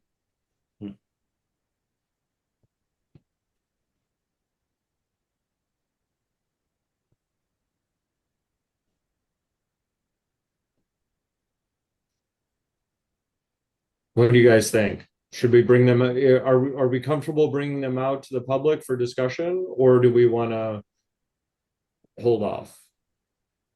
I think if we're putting it out as we're considering pretty much all options. We're really looking at the whole picture, and these are possibilities. We're not putting out any recommendations yet, but these are things you could consider. Okay. That's the way I'm hearing it. And Mhm. I think it's worth putting out there. We may get a lot of feedback, but Yeah. now's the time to do it. I mean, compared to the properties, the four properties, we know a lot about them. I don't know how much we can really talk about these other properties as far as, the remediation status, if any is needed, or is it known that none is needed, those sort of things. Yeah. But Yeah, that's a good question. I mean, the Yeah. town built the road up to, right, the property at the end of Middlesex, right? That was like done, and you all built the parking lot there, right? Is that accurate? That was a town project. So I assume there's some potential information that might be from that, whether or not you can dig it up. I mean, I think that's like 15, 20 years ago, right? Yeah, maybe I could find though. I don't know if we have a file for like the old eight. They would have needed to do an 824 referral. I definitely have seen like a site plan showing the road. So I think I could be able to dig something up. But when we were doing the site walk, somebody mentioned that that was actually like residential properties for the quarry workers, right? That was what that used to be. There were two old long houses back there that were, Yeah. I guess they were originally quarry housing for the workers. Yeah. So that suggests that, there isn't any, real issues. And I'm going to assume that if you've got a bunch of kids playing on the fields, that they're safe to play on. I'm they're safe. And that property itself was viewed for similar use, proposed for similar uses, 20 years ago. An ideal site for a restaurant. I believe, Dan, I think I can find you. Susan gave me something on putting out an RFP for that years ago. Upper area. I don't know if it ever went out or if they just proposed it for the end of Middlesex Avenue. Yeah, I have not seen anything on that. I didn't realize that. As far as any of the other properties, that might be the only one we have anything detailed That on. would be great. And that is Agalotti actually, Field has been a recreational fields for 50, 60 years. So I doubt there's any environmental issues, but I was going to ask, is there any known previous uses? I mean, those properties are, as Adam just said, they're way up in elevation. They're off Yeah. the river. I'm just shooting off the hip, but yeah, I would, they're not down in where the industrialized area was along the river. You would expect they're likely not, normally, when you do, we do something like a phase one environmental site assessment. We can look at the history of a property and you can determine those types of things. Okay, what was there years ago? But my hunch is, from what I've heard here, is there'd probably be limited to no environmental issues. Can't say for sure until you do stuff like that. But, given where they are, hopefully there wouldn't be much of a concern. No, So that's a benefit. Yeah, I just looked at the 34 Fairchild flight. So I don't Yeah. know, Adam, if you're familiar with this, but the 34 Fairchild flight is like the oldest aerial flight Yep. in the country for a state. So it's good to look at. Yeah. It's like it looks like it's a farm field. Yeah. Before that, you can see the two houses that were over there. It looks like there might be a third. But yeah, it looks like that was Agalotti Field was a farm field. okay. Typical, which is Yeah. pretty typical. So Nick, you did raise something. The one thing that we don't have yet that is the previous RFPs that were released for these sites. If you could get those to us, that would be really great to review. But otherwise, it's 8 o'clock. I really appreciate everybody taking the time to, listen to this. I know this is a ton of information to digest on a Wednesday night. It's a lot to get through, but we really hope that this gives everybody a kind of good foundation for what we're understanding. And as we start to move, towards this, we'll be reaching out to talk a little bit about, how the workshop is going to go, and again, please, hold those dates. We really would appreciate you all being there and, sort of serving as key ambassadors for the project. Hey, Adam, Nick, before we break, if I could just clarify one thing as I heard throughout the conversation on the environmental uh, regarding the residential activity, right, or residential reuse. So, and I mentioned this with 230 Brownstone Avenue, it's the one in the middle, right? So the only unique condition there is the fact that there are PCBs in the soil. In the slide that I had, the plan for remediation there would entail removing more soil. So I just want to be clear, there is a nuance with that. In order to do residential there, you would have to remove those PCBs. That is different than the others, and that's specific to PCBs. So just to, that would be part of the plan, or is assumed to be part of the plan anyway. But just so we're clear, and if you did not, then I would say no, you cannot do residential with respect to the RSRs. And that's the way they're written, because PCBs are, as I said, they're federally and state regulated. So they're unique classic contaminants that have different standards with them. So just the only caveat with that.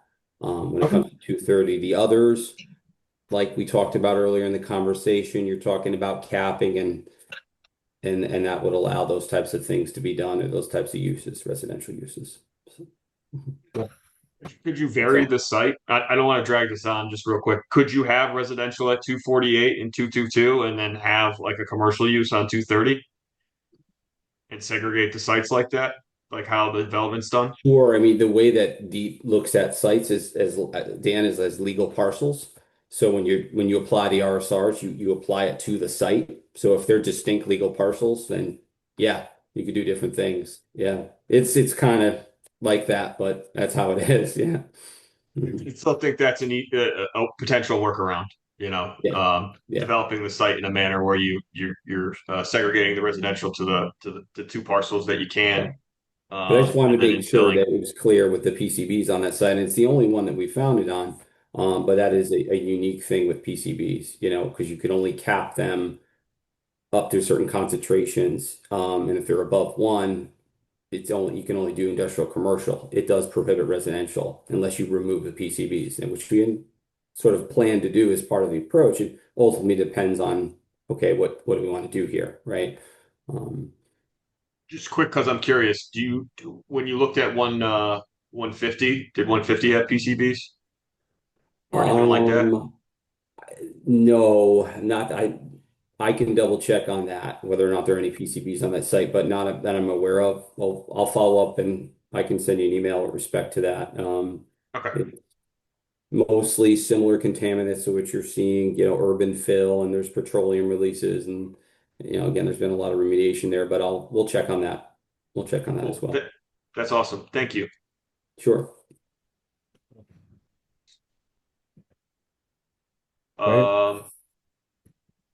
Yeah. So is this? Does anybody else have any more questions? I think Adam's right. It's getting later, and you guys probably want to enjoy your evening. And if there are no more questions, I would say that was really good information from the team guys. That was a really thorough presentation from all of you. So yeah, that was really interesting to look at and gives me a lot of food for thought. So I certainly appreciate your hard work. Great. All right. Thanks, everybody. Have a really good night. And yeah, we'll talk soon. Cool. Awesome, guys. Bye. Have a good night. Bye. Thank Thank you. you. Thanks, everybody.